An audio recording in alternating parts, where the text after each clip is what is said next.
من احلى واسرع الاكلات اللي ممكن تحضريها، طعمها تحفه وكانت ريحتها خطيره، صينيه البطاطس بالصدق بطريقه سهله وبسيطه. نبدا ونقول اللهم صل وسلم وبارك على سيدنا محمد وعلى اله واصحابه اجمعين.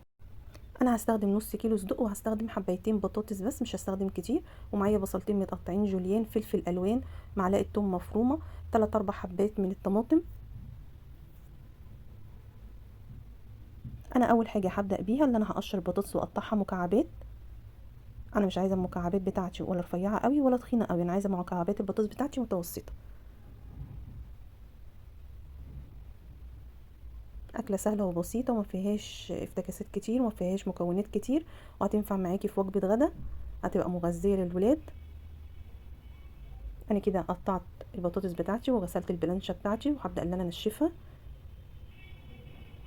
انا حابه ان انا اسيب الصدق زي ما هو، مش هقطعه مكعبات صغيره، انتي بالشكل اللي يريحك قطعيه. كده انا جهزت البطاطس بتاعتي وجهزت الصدق بتاعي. بقى هجيب الطاسه بتاعتي، هنزل فيها ب3 معالق زيت، وهنزل بالصدق بس لما تكون الطاسه سخنت قوي. هديله بقى تقلبتين 3 كده، اول ما ياخد معايا اللون الجلد ده هبدا ان انا اطلعه. وفي نفس الطاسه هنزل على طول بالبصل بتاعي، هشوحه برضو، خليه يدبل كده. اول ما الاقي البصل بتاعي بدا يدبل هنزل عليه بمعلقه ثوم مفرومه، وهقسم كميه الفلفل اللي انا مقطعاها، هنزل بنص الكميه وهشيل نص الكميه هنحتاجها في الاخر. هخلي كده الفلفل بتاعي ياخد تشويحه، هنزل بقى بالبطاطس برضو تتشوح، هبدا بقى انزل بالتوابل بتاعتي. نص معلقه صغيره فلفل اسمر، هظبط الملح بتاعي، مكعب مرقه اختياري، معلقه بابريكا، شطه اختياري، اي نوع توابل انت بتحبيه ممكن تضيفيه.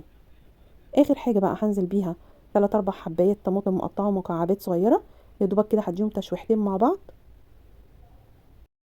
هقلبهم بقى تقلبتين 3 مع بعض. واخر حاجه هنزل بيها الصدق، برضو هقلبهم كده كلهم مع بعضيهم ياخدوا من طعم بعض، كان طعمها خطير.